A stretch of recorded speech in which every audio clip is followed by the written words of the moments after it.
बारिश के बीच एक अंतिम संस्कार का दृश्य चल रहा है, जिसमें एक ताबूत धीरे धीरे जमीन में उतारा जा रहा है।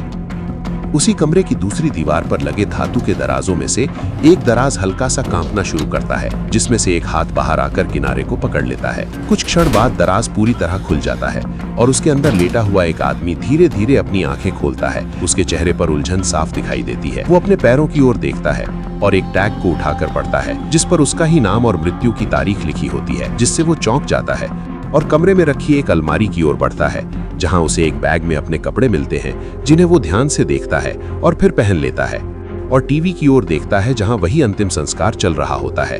फिर आगे बढ़कर टीवी बंद कर देता है। अचानक उसे बाहर से आती कदमों की आहट सुनाई देती है। वो तुरंत छिपने के लिए टेबल के नीचे चला जाता है और दरवाजे के नीचे से गुजरते जूतों को देखता है। जब सब शांत हो जाता है तो वो बाहर निकलता है, जिसे खोलकर वो बारिश भरी रात में बाहर निकल आता है। वो आगे बढ़ता है और सड़क के किनारे लगे एक नोटिस बोर्ड पर अपनी ही तस्वीर देखता है, जिस पर उसे संदिग्ध के रूप में दिखाया गया होता है। पास ही एक सार्वजनिक फोन पर जाकर वो कॉल करने की कोशिश करता है, लेकिन स्क्रीन पर नंबर अमान्य दिखता है, जिससे वो तनाव में आ जाता है और अपने अपार्टमेंट के दरवाजे तक पहुंचता है, जहां पुलिस की सील लगी होती है। वो चारों ओर देखकर सावधानी से लॉक खोलता है और अंदर प्रवेश करता है। कमरे में अंधेरा होता है। वो एक लाइटर जलाकर आसपास देखता है और पाता है कि कमरा बिखरा हुआ है, और जमीन पर पड़ी एक फोटो उठाकर देखता है, जिसमें एक व्यक्ति का चेहरा होता है जो बिल्कुल उसी जैसा दिखता है, और हैरान हो जाता है। वो एक रिपोर्ट उठाकर पढ़ता है, जिसमें फिंगरप्रिंट्स का विवरण होता है, और फिर अपने हाथों को ध्यान से देखता है, जैसे वो किसी गहरे सच को समझने की कोशिश कर रहा हो। कमरे में खोजबीन करते हुए उसे एक छोटा रिकॉर्डर मिलता है, जिस पर एक नोट लगा होता है। वो आगे के कमरे में बढ़ता है और चारों तरफ ध्यान से नजर घुमाता है। कमरे में हल्की शांति होती है। पास वाले कमरे की ओर बढ़ते हुए उसकी नजर एक मेज पर रखे लैपटॉप पर पड़ती है और स्क्रीन पर उसकी अपनी ही फोटो दिखाई देती है। साथ में उससे जुड़ी कई जानकारियां भी खुली होती हैं। स्क्रीन पर उसे एक प्राइवेट नाम का फोल्डर नजर आता है। वो उसे चलाता है और उसमें से उसी की आवाज सुनाई देती है, जो उसे आगे की जगह पर जाने के निर्देश देती है, जिससे उसकी उलझन और बढ़ जाती है। अचानक बाहर से पुलिस सायरन की आवाज सुनाई देती है। वो खिड़की खोलकर फायर एस्केप से नीचे उतरता है और जल्दी से वहां से निकल जाता है। वो कैफे से निकलकर एक पुलिस भवन के बाहर छिपकर खड़ा होता है और अंदर जाने का रास्ता ढूंढता है। वहां वो रिकॉर्ड्स वाले कमरे में पहुंचता है और एक खास दराज को ढूंढता है, जिस पर एक नोट लगा होता है। वो दराज खोलता है और उसमें रखे एक लिफाफे को निकालकर खोलता है।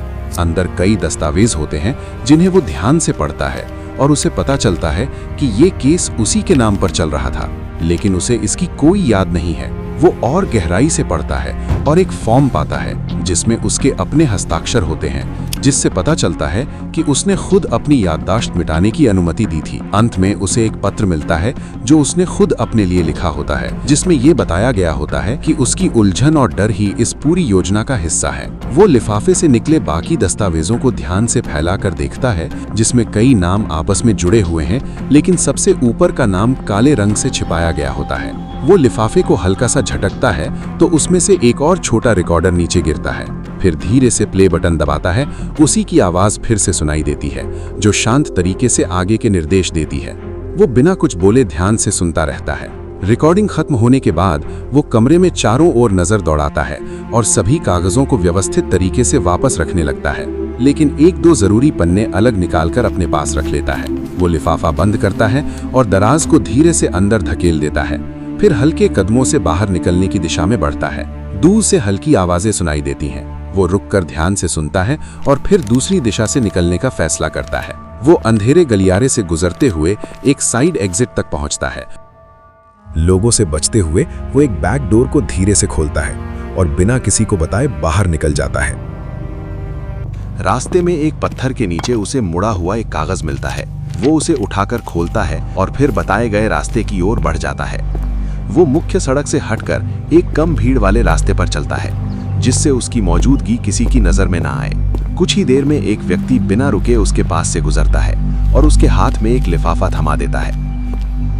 वो लिफाफा लेकर उसे खोलता है और अंदर रखे पहचान पत्र को देखता है, जिस पर उसकी तस्वीर होती है, लेकिन नाम अलग होता है। वो एक सार्वजनिक वाहन में चढ़ता है और शांत बैठकर आसपास के लोगों को देखता है, जैसे किसी भी असामान्य हरकत को पहचानने की कोशिश कर रहा हो। कुछ समय बाद उसे एहसास होता है कि कोई व्यक्ति उसे ध्यान से देख रहा है। वो अपनी नजरें नीचे रखता है। जैसे ही मौका मिलता है वो एक स्टॉप पहले ही उतर जाता है और भीड़ में खो जाता है। पीछे मुड़कर देखे बिना वो आगे बढ़ता रहता है। वो एक बड़े भवन के सामने पहुंचता है और कुछ क्षण खड़ा होकर उसकी गतिविधियों को देखता है। अंदर जाने के लिए वो सामान्य लोगों की कतार में शामिल हो जाता है और धीरे धीरे आगे बढ़ता है। सुरक्षा जांच के दौरान वो शांत रहता है और बिना किसी ध्यान आकर्षित किए अंदर प्रवेश कर जाता है और एक काउंटर तक पहुंचता है। वो अपने पास मौजूद वस्तु को निकालता है, लेकिन तभी उसे कुछ असामान्य लगता है। वो तुरंत उसे ध्यान से देखता है और समझ जाता है कि ये वही नहीं है जिसकी उसे तलाश थी। वो पास की एक जगह पर बैठ जाता है और अब तक की हर घटना को अपने दिमाग में दोहराने लगता है, ये समझने के लिए कि बदलाव कब हुआ। वो अपने पास मौजूद चीजों को ध्यान से जांचता है और एक छोटी सी असामान्यता को पहचान लेता है। वो तुरंत उसे अलग करता है और समझ जाता है कि उसकी गतिविधियों पर नजर रखी जा रही थी। उसी समय वो ऊपर की ओर देखता है और एक व्यक्ति को अंदर आते हुए नोटिस करता है, जिसकी गतिविधियां सामान्य नहीं लगती। उसे पास ही एक जगह पर एक और नोट मिलता है जिसमें नए निर्देश लिखे होते हैं। वो उसे पढ़कर समझता है। वो बिना समय गवाए नीचे की ओर जाने का फैसला करता है। प्रतिबंधित दरवाजे से अंदर जाता है। वहां एक शांत और कम रोशनी वाला क्षेत्र होता है और आखिरकार एक खास लॉकर के सामने रुकता है। वो सावधानी से उसे खोलता है और अंदर रखी वस्तु को देखता है। इस बार वो सही चीज होती है। वो मुड़ता है तो सामने एक परिचित चेहरा होता है, जिसे देखकर वो कुछ क्षण के लिए रुक जाता है। वो व्यक्ति उसे पूरी स्थिति समझाता है और बताता है कि अब तक जो कुछ हुआ है उसमें कई परतें हैं। वो ध्यान से सुनता है और हर बात को समझने की कोशिश करता है। तभी सीढ़ियों से किसी के आने की आवाज सुनाई देती है। दोनों तुरंत सतर्क हो जाते हैं और छिपने की जगह ढूंढते हैं। वे बिना आवाज किए एक सुरक्षित जगह पर खड़े हो जाते हैं। आने वाला व्यक्ति आसपास देखता है, लेकिन उन्हें नहीं देख पाता। कुछ समय बाद वो वहां से चला जाता है। वे कुछ क्षण रुककर सुनिश्चित करते हैं कि रास्ता साफ है। इसके बाद वे तुरंत वहां से निकलते हैं और ऊपर की ओर बढ़ते हैं। चलते हुए वे अगली योजना पर चर्चा करते हैं और तय करते हैं कि अगला कदम क्या होगा। वो उसमें जरूरी वस्तु रखता है और उसे ठीक से बंद करता है। ऊपर साफ अक्षरों में लिखता है कि ये एक महत्वपूर्ण और व्यक्तिगत दस्तावेज है। मीरा बाहर लॉबी में जाकर अचानक जोर से एक गलत दिशा में इशारा करती है, जिससे गार्ड्स का ध्यान उधर चला जाता है। उसी समय वो तेजी से दूसरी दिशा में बढ़ता है और बताए गए कमरे तक पहुंच जाता है, जहां एक बुजुर्ग क्लर्क बैठा होता है। क्लर्क उसे ध्यान से पढ़ता है और उसे अपने पास सुरक्षित रख लेता है। वो बिना कुछ कहे वहां से बाहर निकल आता है। उसका काम पूरा हो चुका होता है। वो मन ही मन सोचता है कि उसने खाली लिफाफा देकर लोगों के बीच एक अफवाह फैला दी है, ताकि असली अपराधियों को लगे कि वे पकड़े जा चुके हैं और वे खुद उससे मिलने के लिए सामने आए। वो ठान लेता है कि वो उनका पूरा सच दुनिया के सामने लाकर रखेगा। बिल्डिंग के बाहर ठंडी हवा उसके अंदर एक नई ताकत भर रही होती है। उसे महसूस होता है कि ये सब जल्द ही खत्म होने वाला है। वो शहर में आम लोगों की तरह घुल मिल जाता है, ताकि किसी को उस पर शक ना हो और वो बिना ध्यान आकर्षित किए अपना काम जारी रख सके। चलते हुए उसे एहसास होता है कि कोई उसे पीछे से देख रहा है। वो बिना घबराहट के अपनी दिशा बदलता है। कुछ ही समय में खबर हर जगह फैल जाती है। जो भी इस मामले को खत्म करना चाहता है वो सिटी हॉल के बाहर उससे मिले। वो तय समय पर वहां पहुंचता है, इस बार एक न्यूज रिपोर्टर को साथ लेकर। धीरे धीरे सभी चेहरे सामने आने लगते हैं। उसे एक कॉल आता है जिसमें बताया जाता है कि स्थिति अब नियंत्रण में है और कुछ बड़े फैसले लिए जा चुके हैं। वो शांत होकर सब सुनता है। फिर उसे एक और फाइल दिखाई जाती है जिसमें एक व्यक्तिगत सच्चाई छिपी होती है। वो उसे खोलता है और पढ़ता है। उसके चेहरे पर कोई बड़ा बदलाव नहीं आता, लेकिन उसकी आंखों में एक गहरी समझ दिखाई देती है। वो कुछ देर तक उस जानकारी को देखता रहता है।